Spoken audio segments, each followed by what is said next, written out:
저는 많은 환자들이 여러 증상들을 호소할 때는 제일 먼저 치료하는 것이 입니다. 그래서 여러 가지 온갖 증상들이 있는데 기존의 진단 방법, 즉 질병을 진단하는 방식으로 MRI를 찍거나 각종 피검사를 해도 나오지 않는 경우.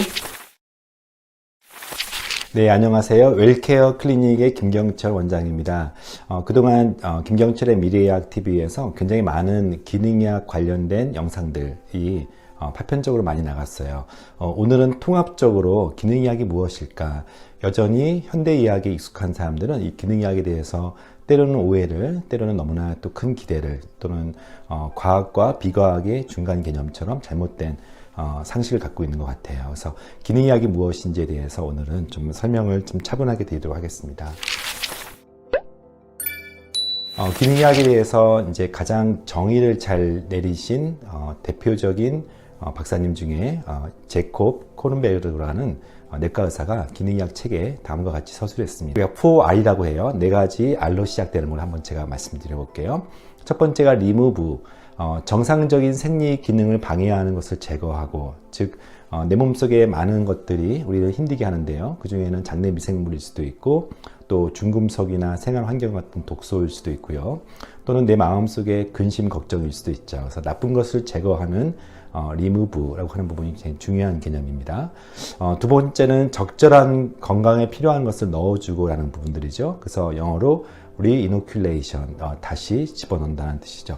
특별히 나이가 들면서 떨어지는 많은 호르몬들이 있고요. 또 같이 병행하여서 영양불균형이 생기면서 적절한 영양소들이 공급이 적게 되거나 공급은 되었지만 흡수가 안 되어서 막상 필요한 신체에 부족한 것들을 채워준다, 그런 개념이 있고요. 세 번째는 중요한 개념 중에 리페어라고 하는 시스템이 있어요. 즉 인체 스스로 치유 능력을 회복할 수 있는 것을 도와준다.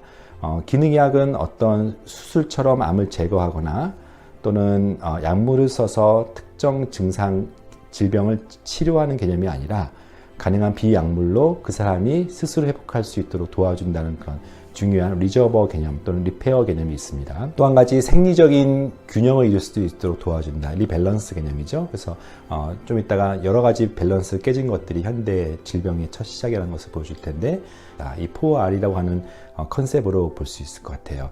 우리가 어떤 질병을 진단할 때, 즉 암이라든지 당뇨병 같은 질병 걸리는 사람이 어느 날 갑자기 질병 걸리는 게 아니라 서서히 기능이 망가지고, 그리고 그 망가진 것이 회복되지 않고 구조화된 변형을 이룬 것이, 즉 질병이 났을 때 그 중간 단계에 아직은 가역적이고 아직은 고칠 수 있는 그 단계를 건강하지 않은, 근데 질병을 진단받지 않은 그 사이존, 영어로 그레이존이라고 하는 부분들, 또는 아직 병은 아니다 해서 미병이라고 하는 부분들을 다루는 부분이 기능의학을 할 수가 있겠습니다.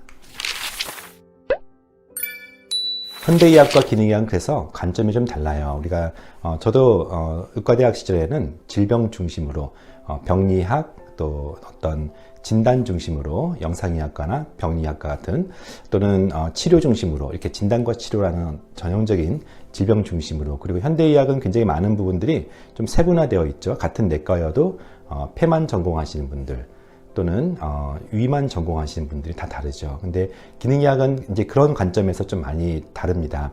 첫 번째가 이런 진단과 치료라고 하는 전형적인 질병 관점이 아니라 건강하지 않느냐의 건강 중심의 어떤 개념이라고 보시면 되겠어요. 또 한 가지 좀 전에 말씀드린 것처럼 이 몸이라는 것은, 또는 질병이라는 것은, 그 중간 단계라는 것은 분리가 되지 않고 다 통합된다는 것이 굉장히 중요하죠. 최근에 장이 안 좋으면 뇌가 나빠진다. 브레인, 것, 엑시스라고 하는 뇌, 장, 축이라고 하는 부분들을 들어보셨나요? 예전에는 소화 안 되는 것만 포커스를 맞춰서 그쪽 소화기 장애만 치료를 했었는데, 지금은 좀 더 소화기 장애를 치료하기 위해서는 뇌가 치료가 돼야 되고, 또 뇌가 치료되기 위해서는 역시 장내 미생물이 좋아져야 된다는 그런 연결, 하이퍼 커넥티비티라고 하는 이런 부분들을 강조하고 통합적으로 치료하는 게 많이 다르다고 할 수가 있겠습니다. 치료 중심이 아니라 그래서 예방하고 다시 기능을 환원시키는 쪽으로 하는 관점이 많이 다르다고 할 수가 있겠죠.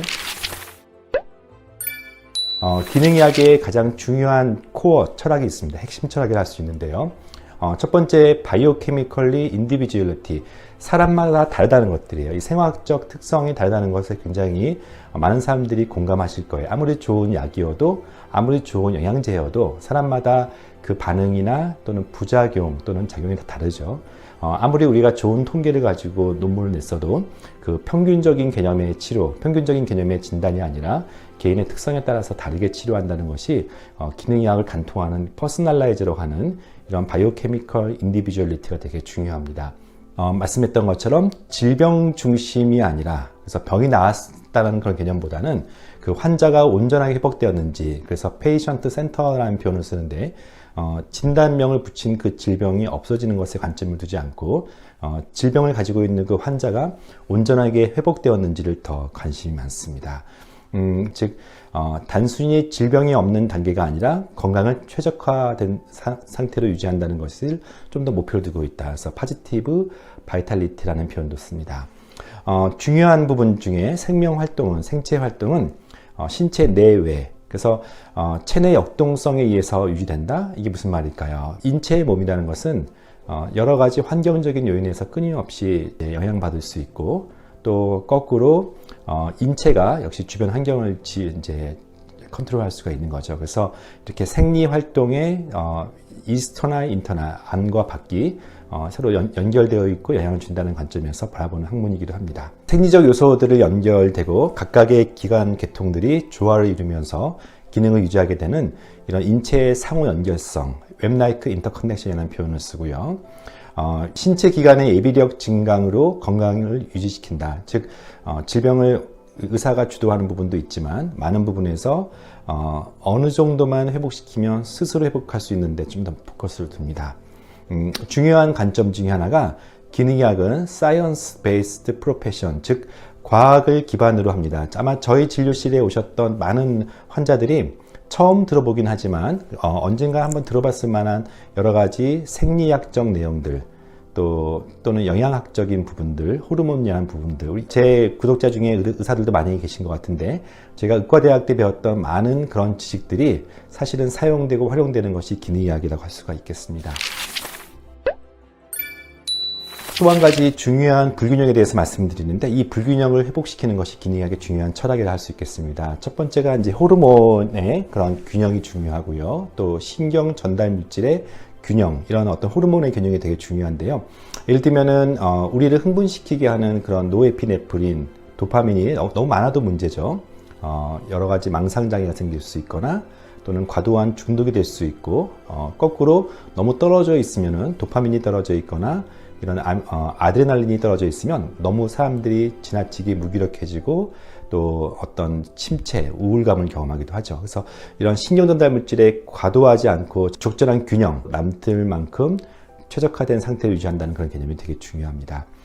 미토콘드리아라고 하는 부분을 우리가 많이 강조하고 있는데, 과도한 미토콘드리아 활성, 그것이 이제는 산화 손상을 일으키게 되는 것들이죠. 그래서 적절하게 엔티옥시던트와 프로옥시던트가 적절하게 균형 잡는 것이 되게 중요한 개념이기 때문에 무조건 많은 영양제를 먹는 게 중요하지 않고 조화가 되게 중요하다.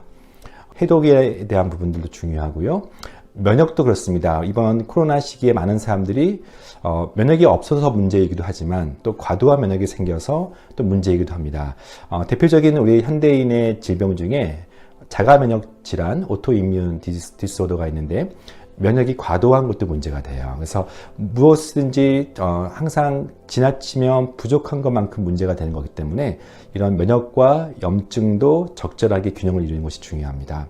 소화, 흡수, 장내 미생물의 불균형, 우리가 아무리 강조해도 지나치지 않는 부분들이죠. 소화, 흡수 가장 중요하고, 저는 많은 환자들이 여러 증상들을 호소할 때는 제일 먼저 치료하는 것이 위와 장입니다. 그래서 위와 장이 적절하게 균형을 이루는 것도 중요합니다.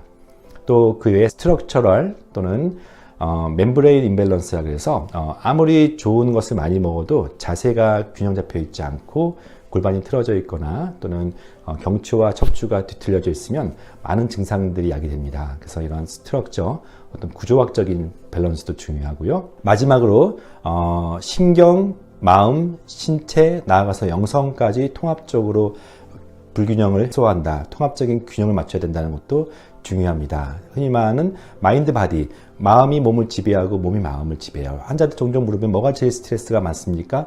몸이 힘든 게 가장 스트레스인 사람도 있어요. 그리고 그 스트레스가 다시 몸을 힘들게 만드는 경우도 있기 때문에 마음과 몸은 동시에 좋아져야 된다. 더 나아가서 인간은 영적인 동물이기 때문에 그 영혼까지 평안해야 된다는 것을 강조합니다. 기능의학 환자를 제가 다루고 있으면요, 많은 사람들이 진료실로 옵니다. 첫 번째 가장 대표적인 그룹들이 특이한 증상이 있어요. 여러 가지 온갖 증상들이 있는데 기존의 진단 방법, 즉 질병을 진단하는 방식으로 MRI를 찍거나 각종 피검사를 해도 나오지 않는 경우 저희한테 찾아오는 경우가 많이 있어요. 왜냐하면 기존의 대학병원의 관점은 질병을 진단하는 관점이기 때문에 흔히 말하는 바이오마커 자체가 다르기 때문이죠.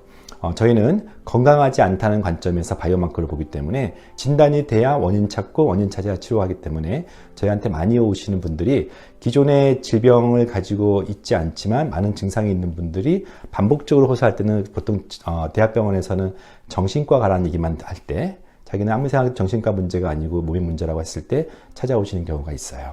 또 한 가지는 이제 진정한 의미의 주기 검진으로서 질병이 돼서 검진하는 것 이전에 질병이 되기 전 단계에 여러 그 과정 중에 있는 데이터들을 봄으로써 사람들이 회복할 때 검진한다는 개념이죠. 그래서 저희가 하는 검진을 통해서 많은 사람들이 질병되기 전 단계에서 검진돼서 진정한 의미의 주기 검진 하러 오시는 분들이 있고요. 또 최근에 특별히 암 환자들 중에 암 생존자 또는 암을 현재 열심히 치료받고 있는 사람들 중에서 암 치료 중에서 수술적이거나 또는 항암제나 방사선 치료 외에 좀 더 다른 몸으로 다른 형식으로 치료받고 싶어 하시는 분 중에 그중에 전인적 치료를 원하시는 분들 많이 찾아오기도 합니다. 이처럼 기능의학은요, 오늘 많은 이야기들 했지만 우리가 현대의학의 패러다임이라고 하는 질병 중심에서 건강 중심이라고 하는 개념으로 바꾸고 치료 중심에서 예방적인 개념으로 바꾸는 것이 기능의학이 가장 큰 권력입니다. 기능의학이란 무엇인가라는 오늘 주제를 통하여서 여러분들이 좀 더 이 낯설지만 사실은 많은 사람들이 필요했던 이 주제에 대해서 공감해 주시고 함께 해 주시면 더 좋은 영상을 통해서 하나하나 말씀드리도록 하겠습니다. 감사합니다.